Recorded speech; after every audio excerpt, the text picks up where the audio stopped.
নমস্কার, good morning. আপনারা দেখছেন ইউটিউব চ্যানেল আমি বিভা মাইতি। আমি আপনাদের সামনে আজকে এমন একটা টিপস দেখাবো যেটা আপনাদের খুব ছাদ বাগানের ক্ষেত্রে খুব কাজে লাগবে। এই দেখুন, বালতি ভর্তি কিচেন কম্পোস্ট।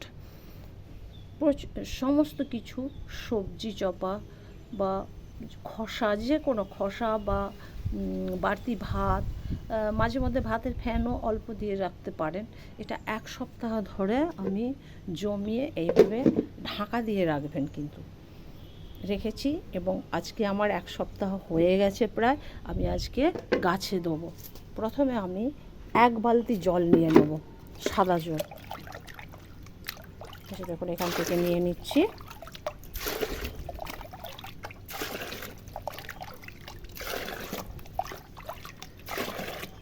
এখান থেকে নিয়ে নিলাম 1 বালতি সাদা জল।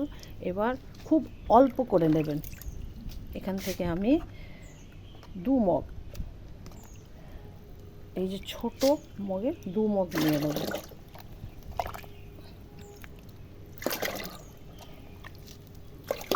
দিয়ে আবার একটু জল দিয়ে দেবো। এইভাবে আপনারা ভালো করে পাইল করে নেবেন, ছেঁকেও নিতে পারেন। নাহলে এই যে সবজি চপাগুলো যেগুলো রয়ে গেছে পচেনি, এগুলোকে আবার তুলে নিতে পারেন, তুলে আবার পচিয়ে নিতে পারেন বা গাছের গোড়ায় দিয়ে দিতে পারেন, পচে যাবে। আচ্ছা, এই তরল খাবারটি আপনারা প্রত্যেকটি গাছে, ফুল গাছে দিতে পারেন, ফলের গাছেও দিতে পারেন।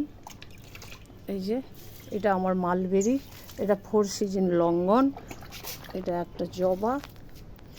যে কোনো গাছে দিতে পারেন, ফলের গাছে দিতে পারেন, সবজি গাছে দিতে পারেন, ফুলের গাছে দিতে পারেন। তবে হ্যাঁ, গোলাপ গাছে ভুল করেও দেবেন না। এই যে অল্প করে একটু একটু করে দিয়ে দেবেন। তবে দেখবেন মাটিটা, গাছের গোড়াটা যেন শুকনো থাকে, বেশি ভেজা না থাকে। শুকনো থাকলে তবে দেবেন, এবং রৌদ্র ওঠার আগে দিয়ে দেবেন। তাহলে গাছ তাড়াতাড়িভাবে খাবারটিকে নিয়ে নিতে পারবে নিজের মতো করে।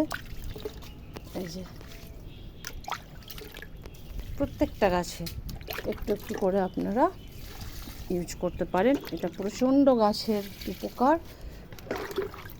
এবং খরচাও কম। ভালো গাছ ভালোভাবে থাকে শুদ্ধ এতে। বেশ সব সময় কি আর রাসায়নিক সার ভালো লাগে? কিছু কিছু জৈব সার দিয়েও আপনারা এইভাবে গাছে দিতে পারেন। কোনো জিনিসই গাছের পোকা পাতা, ফুল সব কিছু সংরক্ষিত করে, সবজি চপা সব কিছু মিশে এর সাথে যদি বুদ্ধি করে একটু খোল দিয়ে দেবেন, একটু সুপার ফসফেট, ডিএপি, তাহলে তো আরও ভালো। একসাথে পচে যায়, পচে গেলে সেটাও একটা গাছের কাজে দেয়।